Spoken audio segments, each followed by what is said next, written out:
bad. It's no queen.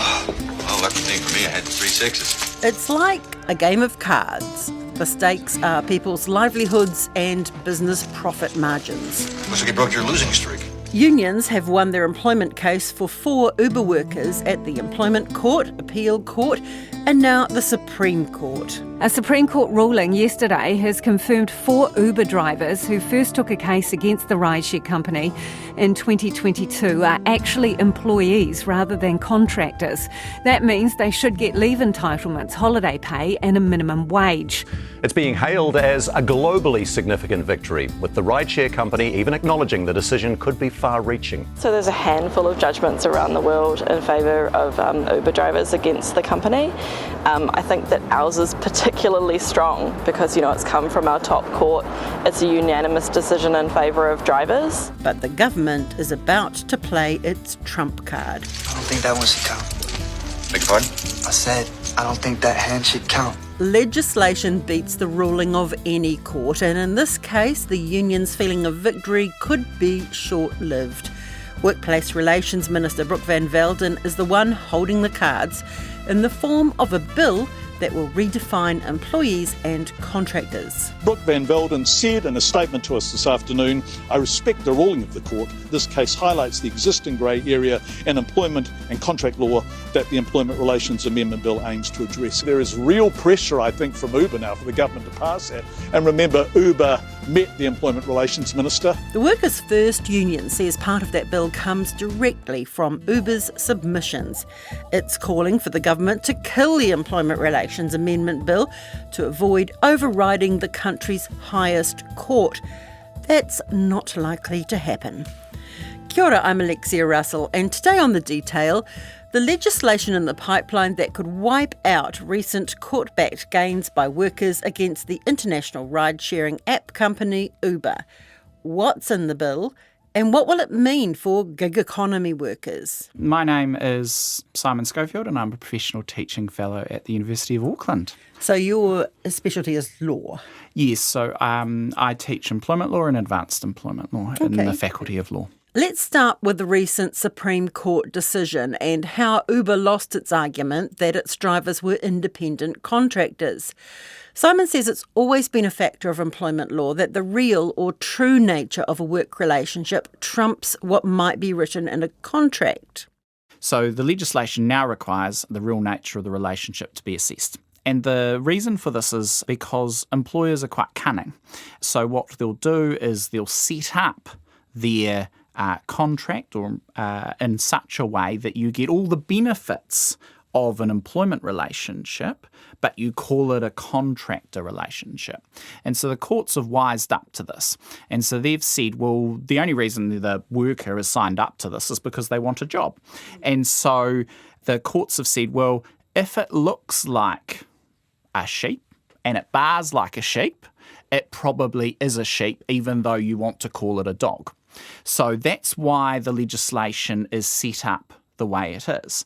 The challenge is that when you've got these new types of working that don't really fit within what is traditionally an employee or traditionally a contractor. And that's what we've seen in the Uber judgment is the courts go, well, this looks more like a sheep than it does a dog. But there's an app in between, and we didn't account for that when we made the law. So Correct. Where does that fit in? Yeah. That's what the courts have had to decide. And the courts have been very clear that you can have apps that create contractor relationships. And that might be, say, a plumbing app. And you go on there and you find your plumber and the plumber has their rates set out. That would be a perfectly legitimate independent contracting relationship. Here, however, the level of control that Uber exercises, the way in which the app is structured, the lack of information that's being given to the drivers, the fact that the drivers can't set their own fares, for instance, there's an inability to build goodwill. They can't keep the customer, as it were, because they don't necessarily know the customer, or certainly don't know the contact details of the customer. So all of that fed into the Supreme Court's decision and saying, well, we've got this category of employees, and we should put that in that basket. But that doesn't mean that every single gig economy worker is now an employee. It needs to be assessed using the judgment as to whether the real nature of the relationship is one of employment or not. So for a gig economy worker who believes that they are actually in an employment relationship, what is their process? Do they have to go to court to get a declaration? Yes, so obviously they can discuss it with the business. That's unlikely to go down well.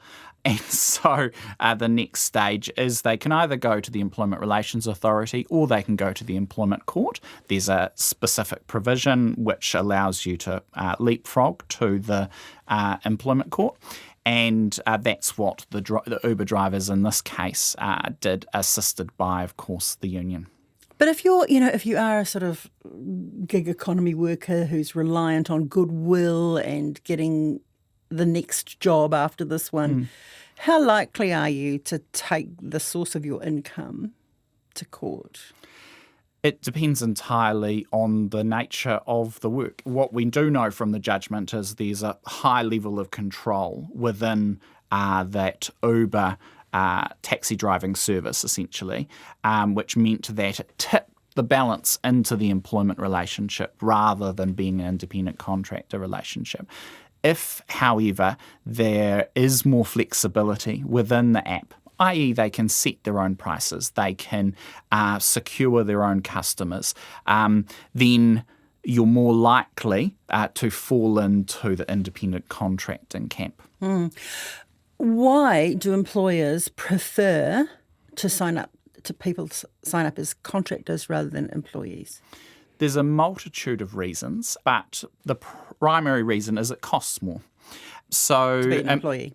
To be an employee. So employment law has a number of prescriptive requirements, the minimum wage, the Wages Protection Act, so you can't make deductions in specified circumstances. You've got to have KiwiSaver. Yeah, there's the KiwiSaver requirements that it feeds into parental leave. You get rights to collective bargaining. And, of course, the big ticket item is the ability to raise a personal grievance for unjustified dismissal.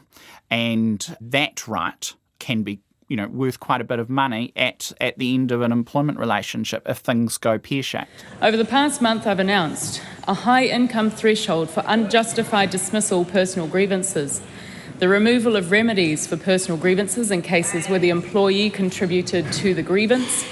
Dealing with vexatious personal grievances can be extremely stressful for employers who can find themselves facing large and unanticipated costs. Now, changes to the rules around personal grievances form part of this new Employment Relations Amendment Bill, along with the requirement for employers to let their new hires know about unions. The bill's general policy statement clearly sets out that this legislation is all about making New Zealand business settings more competitive, enhancing labour market flexibility, reducing compliance costs, and retilting the personal grievance system. So a business-friendly move. This is Minister Van Velden in the House. Together, these changes will help rebalance the employment relations landscape, make it easier to hire workers, and reduce compliance costs so that both workers and employers can focus on what they do best. But for this podcast, we're sticking to the part of the bill about what defines a contractor. The Employment Relations Amendment Bill that's currently going through Parliament is at select committee stage, and we will get back the report on the 24th of December. Christmas Eve. I know, no doubt deliberately.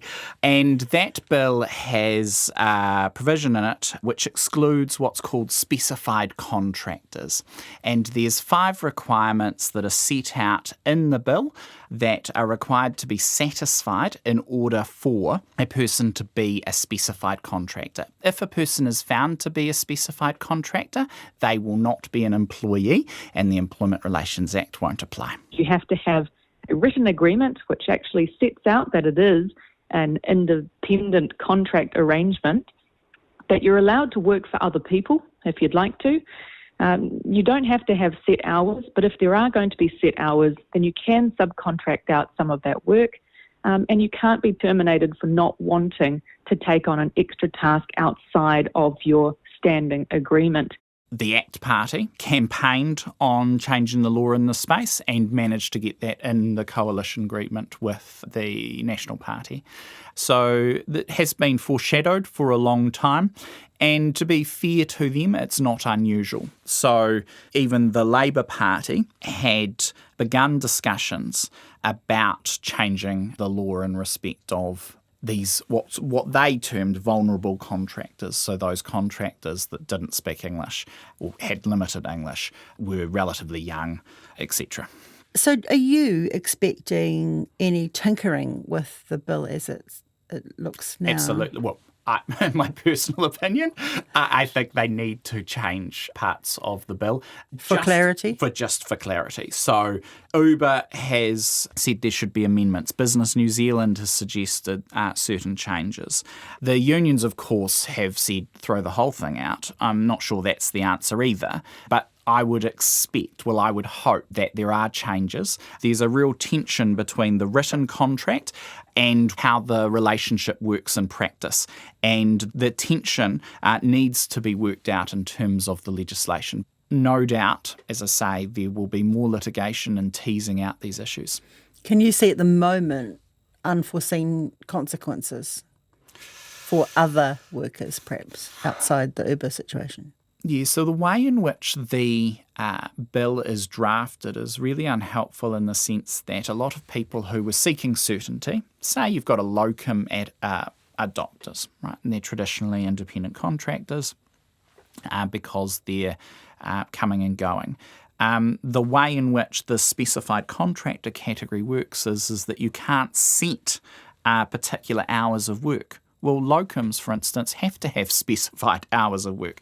So I don't think this bill is a silver or gold bullet to fix the problem. These issues will continue to arise, and we need a strong framework to assess that. And we've got something from the Supreme Court in that direction, and no doubt that will be refined over time as cases come before the courts. But it's not really desirable to have a piece of legislation refined by court action, is it? No, not at all. But I think that's what we're going to have inevitably. Just the way in which the bill is currently drafted creates it creates more uncertainty rather than less uncertainty, despite what the minister is saying. Interestingly, language from the Supreme Court, and which echoed the Court of Appeal, that Uber's, some of the wording in their contracts were described as window dressing and fiction. Will other businesses take that to heart and really have a look at the contracts that they give people and think, is this a reflection of the reality of the situation? The answer to that question is it should. The businesses should do that. I imagine some businesses won't care. But generally speaking, those that are in the gig economy should be taking a close eye on those changes. Has this been a case of Uber trying to circumvent New Zealand employment law? To a degree, yes, but I would say Uber's been doing that the world over. So we shouldn't be surprised by Uber's approach. And businesses have been trying to circumvent employment law since ever. So I don't think that's unusual. I think what is unusual is the scale. So when Uber says, well, you can multi-app, great, but they're the main provider. Yeah, like 90-something%. Yeah, right? And in 2022 it was 90% of the market. So even the Commerce Commission has come out and said, well, you should use these other apps. And I think if those other apps had greater prominence in New Zealand, then perhaps we wouldn't have the Uber problem, or certainly the Supreme Court decision, in the same way that we do. I don't think that Uber went about deliberately trying to circumvent New Zealand employment law, but I do think that they're pushing the boundaries, and they know that they're pushing the boundaries. So when it comes to Uber drivers, what happens next? The Workers' First Union says its Supreme Court win paves the way for more Uber drivers to pursue wage arrears and full employment rights, and that's what it intends to do. I imagine that the unions will be wanting to collectively negotiate with Uber. I imagine Uber will be stonewalling them, saying, no, we've got this Employment Relations Amendment Bill going through Parliament. We're not going to negotiate with you, or at least drag out those negotiations. I would also think the unions will be asking for arrears in respect of those Uber drivers, so going back 6 years. And of course, that will be a massive calculation effort and will no doubt attract a number of previous Uber drivers to that litigation. It could be a class action kind of thing. Well, that's basically how the union will be running it, yes. Right. How much do you reckon it could cost Uber? Because they're looking at millions. They're looking at paying KiwiSaver.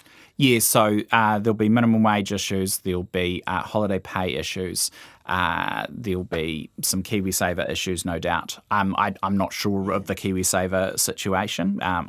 Some self-employed people already pay into KiwiSaver, so it's a bit more complicated. But certainly there will be a big claim. Given that there's, I think, 11,000, the judgment mentions, Uber drivers in New Zealand, and some of those will want to claim arrears. So I would imagine it will be in the millions, but it's difficult to tell at this stage because Uber may well have a really good relationship with those existing drivers who don't, want to continue driving and therefore don't want to make a claim. So it upset the apple cart? Yeah. That's just more strategy, but. In theory, you could make a claim and continue driving, but you're gonna. It's just. Yeah. It makes life difficult, doesn't it? There is a number of challenges in working out exactly what that back pay is, but not only that. Once you've determined that, you've also got your personal grievance rights.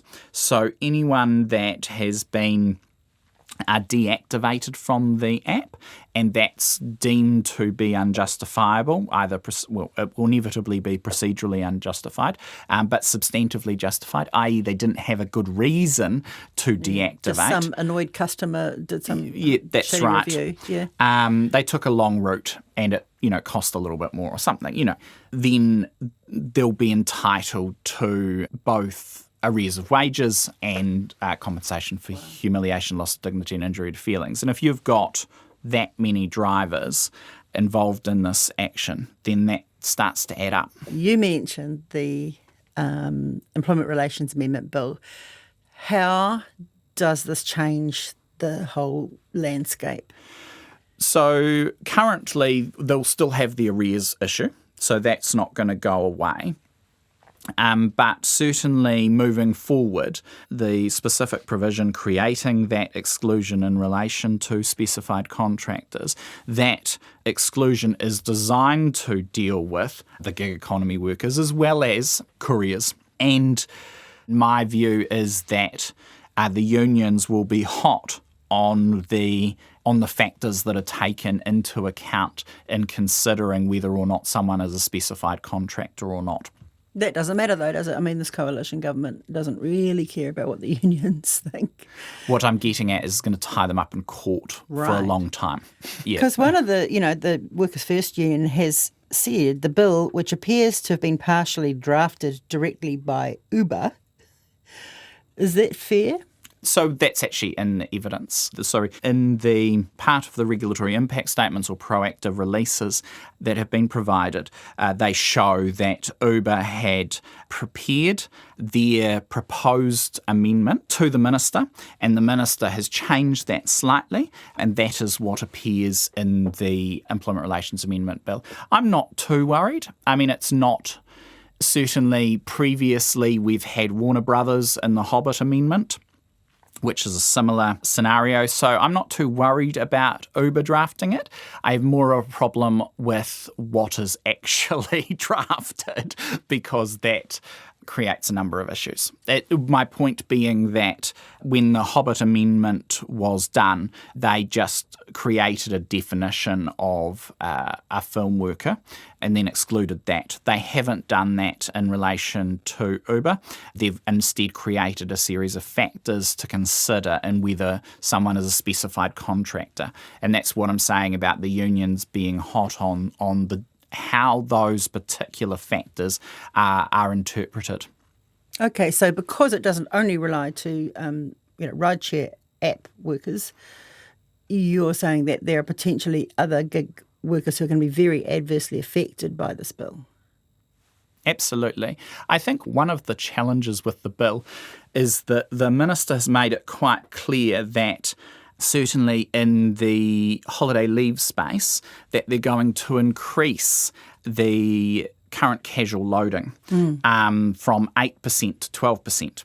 Well, the effect of that, if you're talking about a 4% pay rise for casual employees, why would you do that if you've got a category here of specified contractors that you don't have to pay that extra 4% increase? So I see a lot of those casual workers being reclassified as specified contractors. And that's a real concern for students and those that are between jobs. I'm not sure it's going to create the certainty that everyone is seeking. So will, in effect, if the amendment bill goes through as it is now, will that in effect override this recent Supreme Court ruling? Yes. Yeah. So, I mean, that's not problematic from a legal perspective. That happens occasionally where you've got a Supreme Court ruling going one way and the legislature going, well, actually, we don't like that. And so we're going to deal with that in this way. And that's just the courts and Parliament talking to each other. Here they've decided to change the law.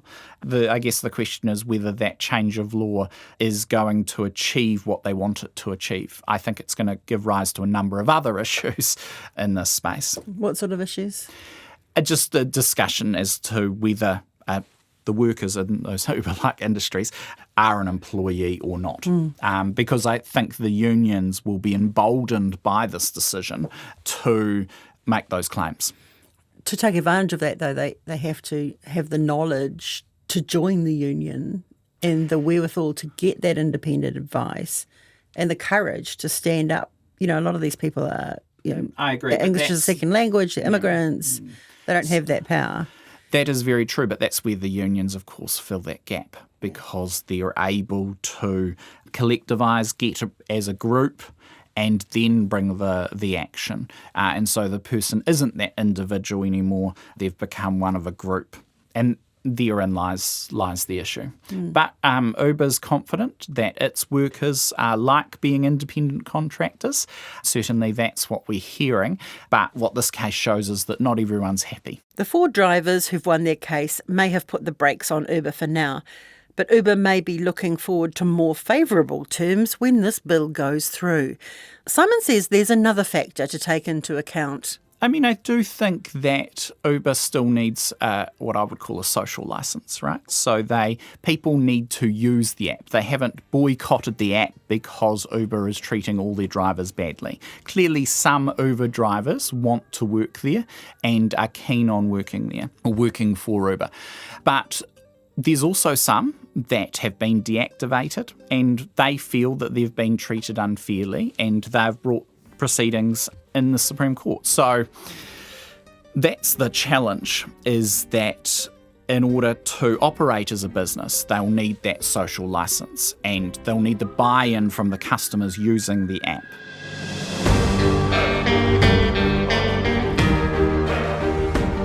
That's it for today. The Detail is a newsroom production supported by RNZ and New Zealand On Air. And some good news from us, that support will continue in 2026 because we've just been funded for another year. This episode was engineered by Ben Pearce and produced by Gwen McClure.